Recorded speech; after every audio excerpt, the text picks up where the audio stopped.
Good morning and welcome to Gnan Manjari Vidyapeeth digital platform. I am Manish Kalotra is going to take your economics chapter number 3 money and inflation. તો આપણે વાત કરીએ કે ગયા લેક્ચરમાં આપણે chapter number 2 નું રિવિઝન કર્યું હતું. આજે આપણે ચેપ્ટર નંબર 3 નું રિવિઝન કરીએ. તો આજે આપણે ચેપ્ટર નંબર 3 મની એન્ડ ઇન્ફ્લેશનની વાત કરીએ. તો મની એટલે શું? તો ઇન સિમ્પલ વર્ડ્સ આપણે ગુજરાતીમાં કહીએ તો પૈસા. તો એ પૈસા આજે આપણી જીવનની જરૂરિયાત થઈ ગઈ છે.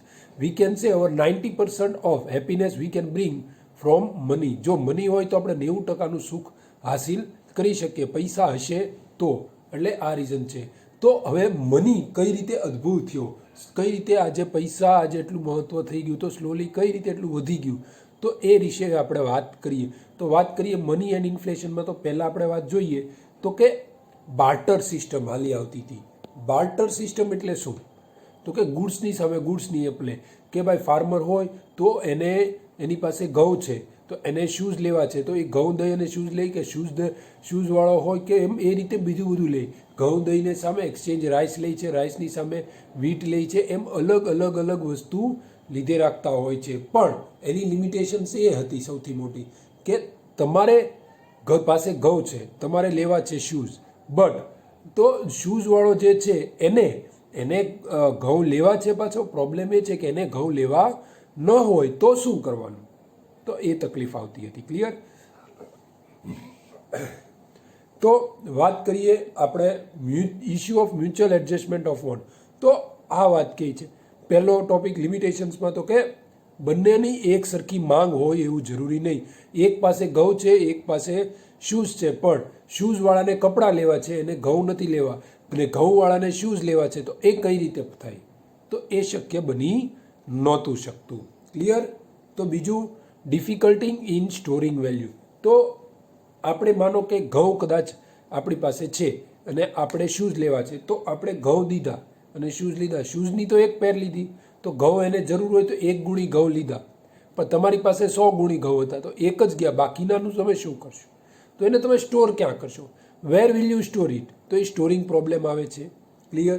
તો આ એક પ્રોબ્લેમ છે. બીજો problem of measurement of value. તો વેલ્યુ મેજરમેન્ટ. તો તમે ઘઉં દઈ અને શૂઝ લ્યો છો, બટ શૂઝની તમે શું વેલ્યુ લગાડશો અને ઘઉંની વેલ્યુ શું લગાડશો? કેટલા કિલો ઘઉં સામે તમને શૂઝ મળશે? એ વેલ્યુ માપવી અઘરી પડી જતી. It is a difficult case. So how can you measure the value of rice or wheat or shoes? It was not possible. Clear? તો હવે evaluation કરીએ. Origin and development of the concept of money. તો કઈ રીતે start થયું? તો ધીમે ધીમે પહેલાં બાર્ટર સિસ્ટમ હતું. તો બાર્ટર સિસ્ટમમાં આવું તકલીફ આવતી હતી. પછી લોકો ગાયું ભેંસ્યું કે એમ ટૂંકમાં એનિમલ્સ રાખવાનું શરૂ કર્યું. પણ એનિમલ્સ પણ લોંગ ટાઈમે તો એ પેરિશેબલ હતા, એ મરી જતા હતા, તો એની સામે એક્સચેન્જ વેલ્યુ કરી તો એ પણ ન થયું. ધીમે ધીમે પછી વેલ્યુબલ મિનરલ સ્ટોન્સ એવું હતું, એનીથી અસ્તિત્વ થયું. પછી ધીમે ધીમે એક કિંગડમે પોતાનું આપણે કહી શકીએ કે કોઇન્સ બહાર પાડ્યા, નાણી સિક્કાને એવું કહીએ ને, એ બહાર પાડ્યું. તો એમ પછી ધીમે કરતાં અસ્તિત્વમાં આવી ગયું અને આજે આપણે સ્ટોર પૈસાને કરી શકીએ છીએ. ક્લિયર? તો જોઈએ meaning of money and function of money. તો પહેલાં મિનિંગ જોઈએ. તો money is that medium which is used as a means of exchange without any doubt or investigation regardless of time or place. તો કે money શું છે? Money એ છે કે એક મીડિયમ છે. કોઈ વસ્તુ તમારે ઘઉં લેવા છે તો તમારે 30 કિલોના રૂપિયાના ઘઉં છે તો 30 રૂપિયા દઈ દો એટલે એ મની. એમાં કોઈ શંકા ન કરે. એ રૂપિયા વેલ્યુ આપણે we can say it can any transaction can be done with this કરન્સીમાં કોઈ શંકા કે કાંઈ ઓલું હોય નહીં, ગમે ત્યાં તમે એને વટાવી શકો છો. ક્લિયર? તો જોઈએ functions of money. Money as a medium of exchange. Money as a medium of exchange. તમારે એક્સચેન્જ કરવું હોય, કોઈ વસ્તુ લેવી હોય, માનો કે ઘઉં લેવા છે તો તમે પૈસા દઈને ઘઉં લઈ શકો. એ એક્સચેન્જ ઇઝીલી પોસિબલ છે.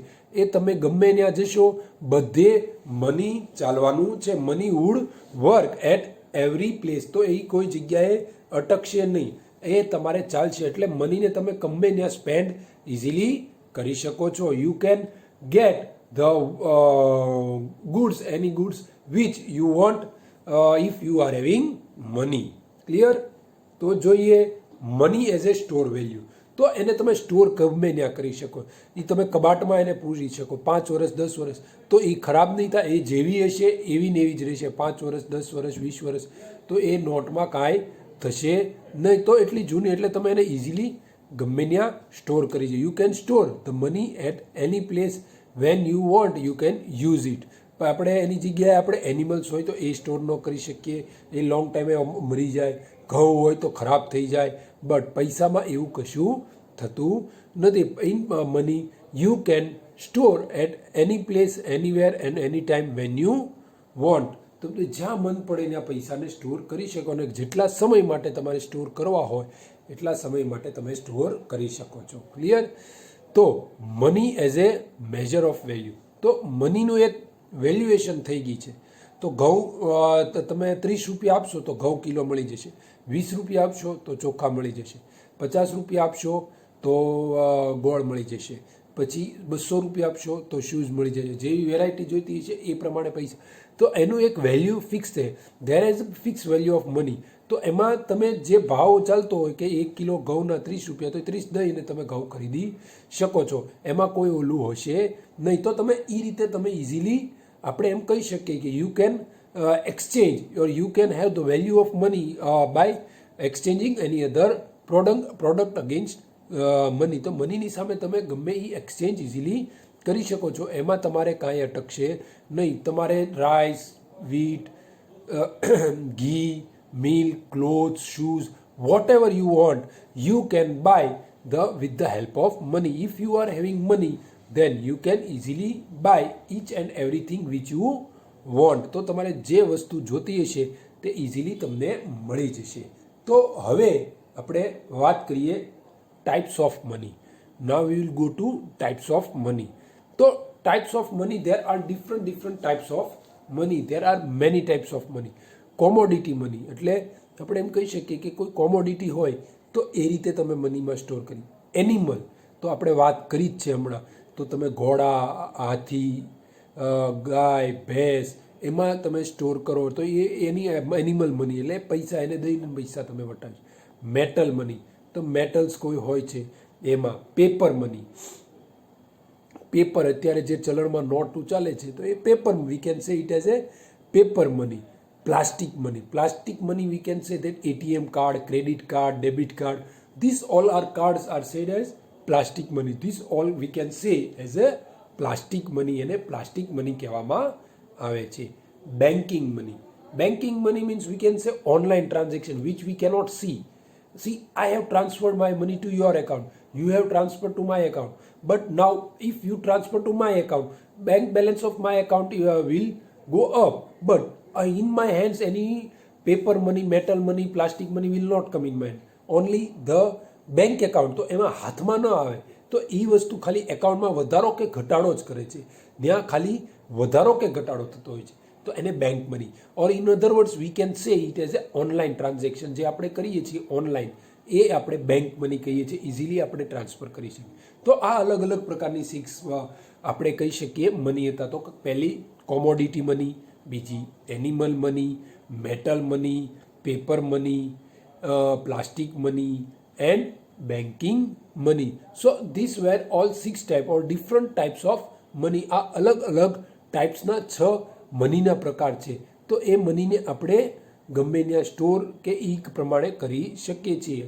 ઘણી મની આપણા હાથમાં નથી આવતી, ઘણા મની આપણા પશુમાં આપણે રાખીએ છીએ, પશુ તરીકે મનીને ગણીએ છીએ. મેટલ એટલે સિક્કાના આપણે કહી શકીએ, પેપર મની. ક્લિયર? તો આ અલગ અલગ આપણા મનીઝ હતા. હવે આપણે જોઈએ ઇન્ફ્લેશનનો topic. Now we will go to inflation. So first of all we will see meaning of inflation. So in simple sense, inflation means a rise in the general price level. Generally price, people consider inflation to be rise in the price of goods and services, but economics gives a clear meaning of inflation. તો કે inflation એટલે શું? તો કે simple અને સરળ ભાષામાં મોંઘવારી વધે, બધી ભાવ વધારો બધામાં થતો હોય. લોકોને એમ કહી શકીએ કે ગુડ્સ એન્ડ સર્વિસમાં જે ભાવ વધારો થતો રહેતો હોય કોન્સ્ટન્ટ, એને આપણે ઇન્ફ્લેશન કહીએ છીએ. We say it as a inflation. But let's see our topic in detail about inflation. So let's start our topic. So definition of inflation. First of all, inflation નું definition જોઈએ. તો as per AP Learner, a situation of excess demand over supply of goods is called inflation. તો AP Learner શું કહે છે? તો કે demand વધારે હોય અગેન્સ્ટ સપ્લાય કરતાં ડિમાન્ડ વધારે હોય તો આપણે એને ઇન્ફ્લેશન કહીએ છીએ. તો પીગુ શું કહે છે? Inflation is said to occur when monetary income rise faster than real income. તો તમારી રિયલ ઇન્કમ વધે છે એની કરતાં મોનેટરી ઇન્કમ વધે છે. એટલે કે તમારો આપણે એમ ગણતરી કરી શકીએ છીએ, બટ રિયલ ઇન્કમ તમારી સામે એટલી વધતી ન હોય. કઈ રીતે? તો કે તમારી ઇન્કમ વધે છે બટ તમારી સાથે એક્સપેન્સ પણ વધે છે, તો રિયલ ઇન્કમ તમારી એટલી વધી નથી શકતું. ક્લિયર? તો the constant and steady increase in price leads to decrease in the purchasing power of money. તો શું કે constant increase in the price of any product, it will what happen then એ કોન્સ્ટન્ટ રાઇઝ થાય તો તમારી salary કે income એટલી ન વધે સામે, તો શું થાય? તો તમારું પરચેસિંગ પાવર એટલું ઘટી જતું હોય છે. ક્લિયર? તો જોઈએ characteristics of inflation. First point, constant rise in price level. તો સતત પ્રાઇસમાં વધારો. સતત આપણે એમ કહી શકીએ કોઈ પ્રોડક્ટ છે, કોઈ વસ્તુ છે, મોંઘવારી, in simple sense we can say મોંઘવારીમાં વધારો ને વધારો થતો રહેતો હોય એને આપણે ઇન્ફ્લેશન કહીએ છીએ. Clear? So second point, price rise in all sector of economy. તો એક જ સેક્ટરમાં નહીં. શું કે ઇન્ફ્લેશન ખાલી એક સેક્ટરમાં ભાવ વધારો, આપણે એમ કહીએ શાકભાજી કે એમાં જ વધારો થાય એમ નહીં, બધે ભાવ વધારો જોવા મળતો હોય છે. In all the sectors the price rise is seen, then we can say it is as a inflation. Purchasing power decreases. તો પર્ચેસિંગ પાવર ડિક્રીઝિસ કઈ રીતે? તો કોઈ પ્રોડક્ટ્સ તમે રોજ લેતા હોય એનો ભાવમાં વધારો થાય બટ તમારી ઇન્કમમાં વધારો ન થતો હોય તો તમે શું કરો? તો એ જે વસ્તુ થાય છે ત્યારે એમ કહેવામાં આવે ને પર્ચેસિંગ પાવર ડિક્રીઝિસ. કેમ? કે પહેલાં તમે 100 રૂપિયાની વસ્તુ લેતા હતા તો પહેલાં 100 રૂપિયામાં તમને 1 કિલો કે 2 કિલો જે વસ્તુ મળતી હતી એ હવે 1 કિલો પણ મળતી નથી. તમારી ઇન્કમ નથી વધી but price of that product has increase. Clear? The rise in price level after full employment is inflation. તો કે એમ્પ્લોયમેન્ટ ફૂલ થઈ ગયું છે તો એ પ્રાઇસ લેવલ વધે છે, તો એ જે વધે છે એને જ ઇન્ફ્લેશન કહેવામાં આવે છે. Some other points to be considered for a better understanding of inflation. When the government has kept control over and surpasses increase in price level via rules, law and subsidy, it is considered inflation. Even if there is no price rise, it can be suppressed inflation. તો government કંટ્રોલમાં લાવતા હોય, government બહુ ભાવ વધારો થતો હોય ત્યારે ગવર્મેન્ટ લો કે કોઈ સબસિડી કે રૂલ્સ એન્ડ રેગ્યુલેશનથી એને કંટ્રોલમાં લાવે છે બટ એને કેવું કહેવામાં આવે? સરપ્રેસ્ડ ઇન્ફ્લેશન કહેવામાં. If in an economy for short period of time, if there is an increase in the price of limited goods and service, then it is not said. કે કોઈ નાના સમય માટે, ટૂંક સમય માટે કે નાના એવા ગાળા માટે જ્યારે ભાવ વધારો થતો હોય તો એ ભાવ વધારાને આપણે ઇન્ફ્લેશન ન કહીએ. ઇન્ફ્લેશન ક્યારે કહેવામાં? લોંગ ટર્મ પ્રાઇસ વધારો રહેતો હોય. Clear? When some factors of production are unemployed and there is a price rise, then producer get an incentive to produce more, so economic activity gets a boost and factors get employment, production rise and price falls. તો માનો કે unemployment હોય અને ભાવ વધતો હોય તો શું થાય કે પ્રોડ્યુસરને એમ થાય કે હાલો હજી પ્રાઇસ વધે છે તો આપણે પ્રોડ્યુસ વધારે કરીએ. પ્રોડ્યુસ વધારે કરે એટલે એને એમ્પ્લોયમેન્ટ જનરેશન થાય. એમ્પ્લોયમેન્ટ જનરેશન થાય એટલે પ્રોડક્શનની સપ્લાય વધી જાય. સપ્લાય વધી જાય એટલે પ્રાઇસ રાઇઝ જે છે એ અટકી અને પ્રાઇસ ઘટવા મળે એટલે ઇન્ફ્લેશન પાછું કંટ્રોલમાં આવવા મળે. ક્લિયર?